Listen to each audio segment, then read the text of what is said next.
विपक्ष पर भारी भारतीय जनता पार्टी की तैयारी और अब वक्त है आर पार के सुप्रसिद्ध विश्लेषण का। चुनाव से पहले सियासी दम का 360 डिग्री वाला विश्लेषण आज हम आपको सिलसिलेवार तरीके से बताएंगे, इनसाइड रिपोर्ट भी बताएंगे और डिटेल्ड रिपोर्ट भी बताएंगे।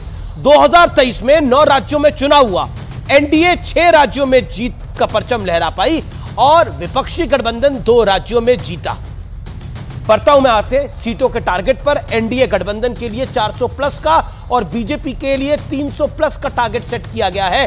प्रधानमंत्री नरेंद्र मोदी ने ऐलान किया है, विपक्षी गठबंधन नंबर का आता पता नहीं है, लेकिन चुनाव में जीत की हुंकार का दावा जरूर है। लेकिन दावों से कुछ नहीं होता, ग्राउंड रियलिटी से होता है।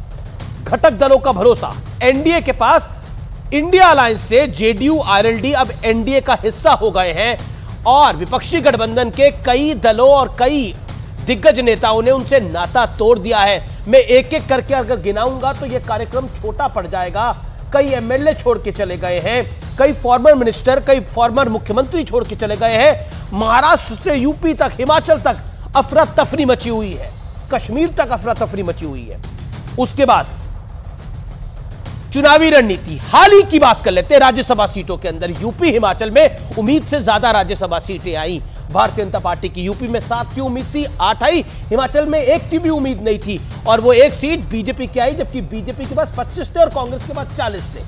संख्या बल होने के बावजूद विपक्षी गठबंधन 2 राज्यों में मुंह की खाई। उत्तर प्रदेश में बड़ा नुकसान हुआ समाजवादी पार्टी को और उस बड़े नुकसान के पीछे कई कारण बताए जा रहे हैं। जया बच्चन की सदस्यता को बहुत बड़ा कारण बताया जा रहा है। कांग्रेस की टॉप लीडरशिप को हवा नहीं लगी जो कुछ हिमाचल प्रदेश में चल रहा था। लेकिन दोष कभी आम आदमी पार्टी पर, कभी एआईएमआईएम पे दिया जाता है। लीडरशिप की ताकत, ब्रांड मोदी और मोदी की गारंटी का एक दम दिखाई दे रहा है और मध्य प्रदेश, छत्तीसगढ़ और राजस्थान में हमने वो दम देखा है हाल ही में। विपक्षी गठबंधन मोदी से टक्कर लेने वाला एक भी चेहरा नहीं है। वो बहुत बड़ा नुकसान है और जनता भी इसको समझ रही है। बढ़ता हूं मैं आगे। चुनावी एजेंडे की अगर बात करें तो टॉप 3 इकोनॉमी, 5 ट्रिलियन की अर्थव्यवस्था, 2047 तक विकसित भारत की बात करनी है। लेकिन विपक्ष का एक ही आलाप है, हम मोदी को हटाएंगे और मोदी को हटाएंगे, लेकिन ऑल्टरनेटिव एजेंडा कहीं स्पष्ट नहीं है। बढ़ता हूं मैं आगे। चुनावी मैनेजमेंट, बूथ तक मजबूत पकड़ है, विधायक तक नहीं संभाल पा रहे विपक्षी गठबंधन के लोग।